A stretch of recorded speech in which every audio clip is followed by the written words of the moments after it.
ക്കുമെന്നാണ് പറഞ്ഞിരിക്കുന്നത്. സുബ്ഹാനല്ലാഹ്. ഹുദ്ഹുദിന് ആകെ പേടിയായി. റബ്ബേ, ഞാൻ തമാശ കളിക്കുകയാണെന്നാണോ നബി വിചാരിച്ചിരിക്കുന്നത്? തീർച്ചയായും ഞാനൊരു പ്രധാനപ്പെട്ട ദൗത്യത്തിൽ ഏർപ്പെട്ടിരിക്കുകയായിരുന്നു. പക്ഷികളെല്ലാം അവനെ ഉപദേശിച്ചു. ഇനി ഇവിടെ നിന്ന് സമയം കളയണ്ട, പെട്ടെന്ന് നബിയുടെ അടുത്തേക്ക് ചെല്ല്. മറ്റാരെങ്കിലും പറഞ്ഞറിയും മുമ്പ് നീ നേരിട്ട് ചെല്ലുന്നതാണ് നല്ലത്. ഹുദ്ഹുദ് പെട്ടെന്ന് തന്നെ സുലൈമാൻ നബിയുടെ അടുത്തേക്ക് പറന്നു. അദ്ദേഹം ഭക്ഷണം കഴിച്ചുകൊണ്ടിരിക്കുകയാണ്. നബിയിൽ നിന്ന് അടുത്തുമല്ല അകലെയുമല്ല എന്ന മട്ടിൽ ഹുദ്ഹുദ് നിന്നു. എവിടെയായിരുന്നു എന്ന് നബി ചോദിക്കുന്നതിന് മുന്നേ തന്റെ നിരപരാധിത്വം തെളിയിക്കാൻ ഹുദ്ഹുദ് തീരുമാനിച്ചിരുന്നു. പ്രഭോ, അങ്ങ് അറിയാത്ത ചിലതെല്ലാം ഞാൻ അറിഞ്ഞിരിക്കുന്നു. സബഇനെ കുറിച്ച് ഉറപ്പായ ചില വാർത്തകളും കൊണ്ടാണ് ഞാൻ വന്നിരിക്കുന്നത്. ഹുദ്ഹുദിന്റെ വാക്കുകൾ കേട്ട് നബി അത്ഭുതപ്പെട്ടു. നിസ്സാരനായ ഈ മരംകൊത്തി സബഇ രാജ്യത്തെക്കുറിച്ച് വിലപ്പെട്ട വിവരങ്ങളുമായി വന്നിരിക്കുകയാണെന്ന്. സുലൈമാൻ നബി നിശബ്ദനായി. അവനെ പറയാൻ അനുവദിച്ചു. മരംകൊത്തി പറഞ്ഞു, ഞാൻ അവിടുത്തെ രാജ്ഞിയെ കണ്ടു. അവർക്ക് ഗംഭീരമായ സിംഹാസനവും അനുഗ്രഹീതമായ ഒരു രാജ്യവും ഉണ്ട്.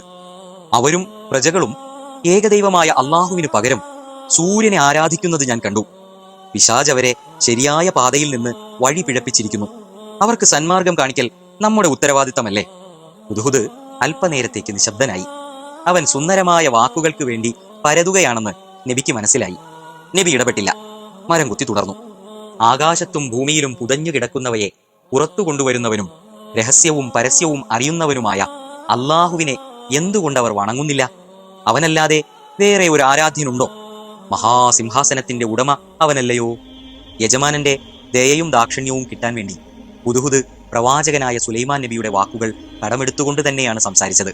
ഈ സാമർഥ്യം മനസ്സിലാക്കിയ നബി പുഞ്ചിരിച്ചുകൊണ്ട് ഹുദ്ഹുദിനെ ഒന്ന് നോക്കി. എന്നിട്ട് പറഞ്ഞു, നീ പറയുന്നത് നുണയാണോ നേരാണോ എന്ന് ഞാനൊന്ന് നോക്കട്ടെ.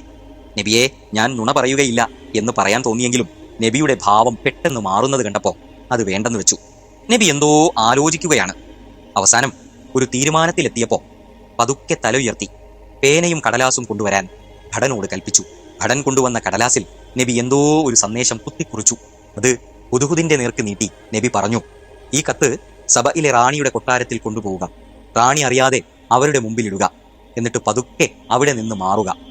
മടങ്ങി വന്ന് എന്താണ് അവരുടെ പ്രതികരണമെന്ന് എനിക്ക് പറഞ്ഞു തരണം, വേഗം. സുലൈമാൻ നബി അലൈഹിസ്സലാം ഹുദ്ഹുദ് വരുന്നത് വരെ വാർത്തയ്ക്കായി കാത്തിരുന്നു. രസകരമായ ഈ കഥയുടെ ബാക്കി ഭാഗം പിന്നീട്.